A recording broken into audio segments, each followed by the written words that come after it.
On this episode of Hitch Hiking with the Harveys, Nelson, James, Monty and I visit historic Ross Castle, one of the last strongholds to fall to Cromwell's forces during the Irish Confederate Wars.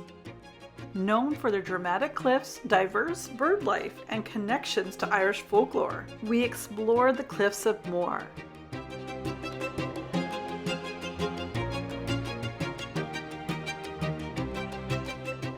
We visit the Catherconnell Geo Park, the site of enormous archaeological importance and is over 1,000 years old, a wonderful example of the forts in the area. Then we were off to Kylemoore Abbey. This picturesque castle was originally built for love, now a Benedictine monastery. Just a 5-minute walk from the abbey, we come to the Gothic church, described as a cathedral in miniature. The guys also tried their hand in some luck with the ironing stone. We visit the Pullenborn Portal Tomb, one of Ireland's most iconic archaeological monuments, and is the second most visited after the Cliffs of Moher. Located near Ennis in County Clare, we visit Clare Abbey, an Augustinian monastery founded before 1189. Clare Abbey was the largest and most important of the Augustinian monasteries in the County Clare. So, Derek, this is for you. We drove, 2.5 hours? 2.5 hours, yeah. To see your castle, and wait till you see it. Your humble abode. It is very humble. Our first stop, Ross Castle. Located in Killarney National Park, this well-preserved 15th century tower house boasts a rich history of intriguing legends. A popular legend claims that the castle's founder, O'Donoghue Moore, rises from the lake on a white horse every 7 years, bringing good luck to those who see him. The castle was amongst the last to surrender to Oliver Cromwell's Roundheads during the Irish Confederate Wars. Unfortunately for all of us, we were not allowed to film when we were given our tour. I apologize, but these little snippets kind of show you what it once looked like at the peak of its time. Clare Abbey is a ruined Augustinian monastery located near the town of Ennis, along the banks of the Fergus River, and about a mile north of Clare Castle in County Clare, Ireland.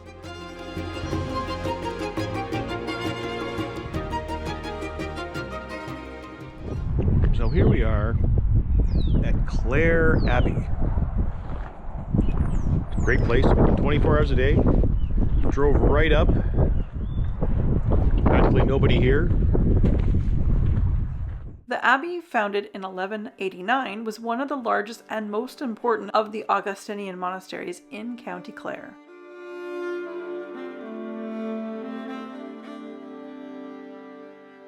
The remains of the abbey consist of a church with a handsome square belfry tower and several domestic buildings to the south and the east of the church, all surrounding a garden cloister. If you ever find yourself in a place like Ireland, one of the best things is not to have a big plan. If you see something when you're driving down the road, pull over and explore.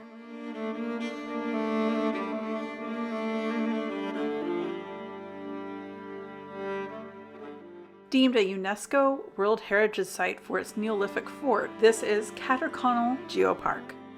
Catherconnell is an exceptionally well-preserved medieval stone ring fort in a region known as the Burren, County Clare in Ireland. You can see a Neolithic age Roomba grass cleaner or grass mower. First time I've seen one of these before. Good job. You'd think with all these sheep you wouldn't have to have one of those Roomba lawnmower things. First artifacts 3000 BC. First occupation 1000 AD. Earliest graves 600 AD. Apparently the whole place was abandoned in 1600 AD. It lies about 1 kilometer south of the Pullenborn Dolmen. According to the radiocarbon dating conducted in connection with the archaeological excavation in summer of 2007, the ring fort mostly dates from the early 10th to mid 12th century. Welcome to the Pullenborn Dolmen Geopark site. The Portal Toomb. glacial erratic. A big honkin' stone dropped there by a glacier. Portal tombs have two large portal stones standing on either side of the entrance, capped with a massive sloping capstone. The second stone, which lies on the ground at the rear of the monument, was likely a second capstone which would have fitted under the main capstone and covered the back of the structure. Excavations from the 1980s revealed that there were remains of 33 people at the site, and radiocarbon dating of their bones indicates that the tomb was in continual use for a period of 600 years, between 5,200 and 5,800 years ago. We visited the majestic Cliffs of Moher. These sea cliffs are located at the southwestern edge of the Burren region of County Clare. They run for about 14 kilometers or 9 miles. At their southern end, they rise 120 meters or 390 feet, and 8 kilometers or 5 miles to the north, they reach their maximum height of 214 meters or 702 feet, just north of O'Brien's Tower. In 1835, O'Brien's Tower was built to accommodate visitors who could then get enhanced views of the cliffs. We enjoyed the Kerry Cliffs more than we enjoyed the Cliffs of Moher. And just before we left the Republic of Ireland, we wanted to explore the postcard-perfect Kylemoore Abbey. Kylemoore Abbey's history is a truly remarkable one, built as a breathtaking castle in 1868.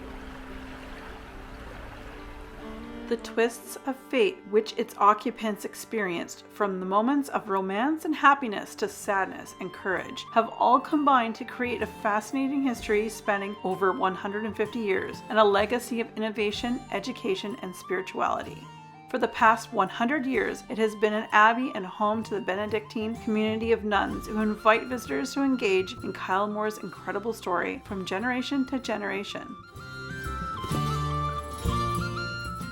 The Benedictine monastery at Kylemoore Abbey was founded in 1920 on the grounds of Kylemoore Castle. The abbey was founded for Benedictine nuns who'd fled Belgium in World War I. Today, Kylemoore Abbey, under the Kylemoore Trust, continues its missions as a Benedictine monastery. Kylemoore Abbey also operates as one of Ireland's leading visitor attractions. Built in 1868 as a private home for the family of Mitchell Henry, a wealthy doctor from London whose family was involved in textile manufacturing in Manchester, England. He moved to Ireland when he and his wife Margaret purchased the land around the abbey after having traveled there on their honeymoon in the mid-1840s. There were 33 bedrooms, 4 bathrooms, seems like an odd ratio, 4 sitting rooms, a ballroom, a billiard room, library, study, schoolroom, smoking room, gun room, and various office and domestic staff residences for the butlers, the cooks, the housekeepers, and other servants. Unfortunately, Margaret died in 1874, having contracted a fever on a visit to Egypt. Henry spent less time at Kylemoore Abbey after her death, but built a Gothic chapel and family mausoleum as a memorial. The mausoleum holds the bodies of Margaret Henry, Mitchell Henry, and their grand-nephew.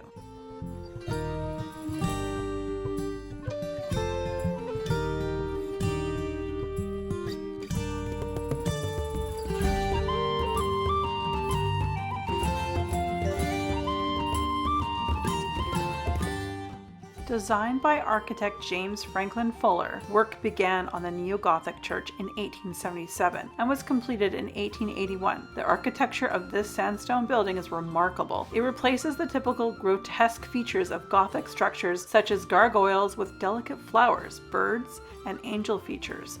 This was one way in which Mitchell honored his beloved wife with the building. Another way was by including beautiful marble pillars from each of the 4 marble regions of Ireland, a country Margaret was so enamored with. The house and the 6,070-hectare estate were bought by the Duke and Duchess of Manchester in 1903, but resold in 1920 to meet some gambling debts. Located at Kylemoore Abbey, we have the Ironing Stone, or the Giant's Wishing Stone. It's associated with a tradition of making wishes.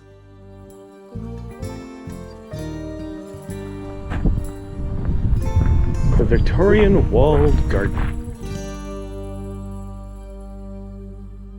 Something like 8.5 acres. Huge walled garden. Holy Kylemoore Abbey's Victorian walled garden is an oasis of ordered splendor. Developed along the castle in the late 1800s, it once boasted 21 heated glass houses and a workforce of 40 gardeners. This is one of the last walled gardens built during the Victorian period in Ireland. It was so advanced that at the time it was compared in magnificence with Kew Gardens in London. Today, Kylemoore is a heritage garden displaying only plant varieties from the Victorian era.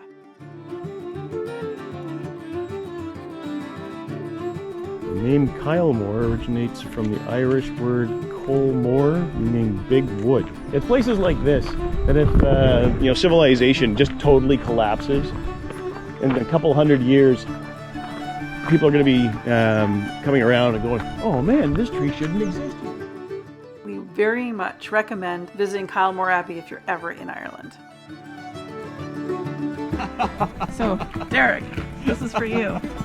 We drove, 2.5 hours? 2.5 hours yet. To see your castle, and wait till you see it. By the way, it just started raining for the first time Since we've been this here. whole trip. Day 5? Anyway, we're going to show you your castle. Yep. Your humble abode. It is very humble. Now, I don't know if this is all that's left. But it kind of looks like it. Arms of O'Rourke.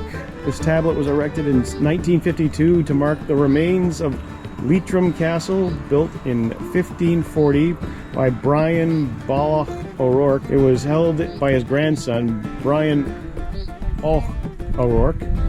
During the 9 Years' War, the English captain Buttstock, unfortunate name, died in an unsuccessful assault. It was attacked by Sir Oliver Lambert, English president of Connaught, who took and destroyed it in 1603. Thus, it was the last Irish castle to fall before Hugh O'Neill surrendered. You get a wall.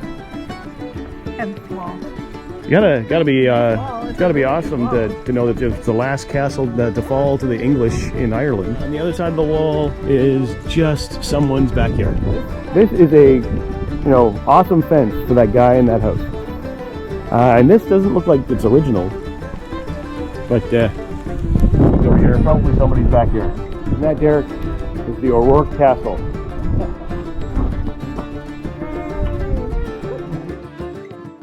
Part 3 of our trip to Ireland is complete. As we leave the Republic of Ireland for Northern Ireland, may the road rise to meet you. On our next and final video of Ireland, we visit Giant's Causeway. We enter into Northern Ireland and visit Londonderry.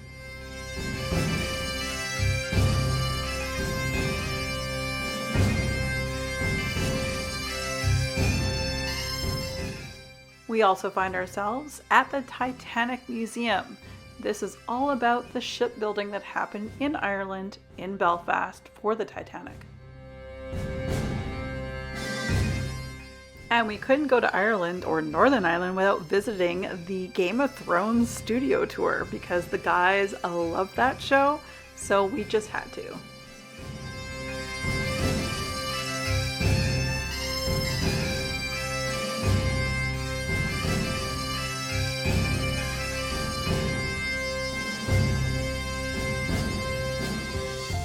As we leave Northern Ireland, we explore the jewel in the crown of Ireland's ancient east, Newgrange.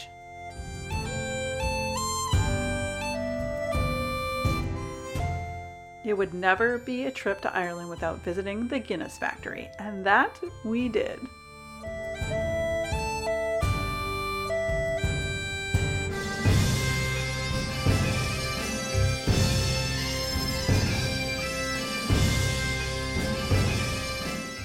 Thanks for hitching a ride with us, and we hope you enjoyed.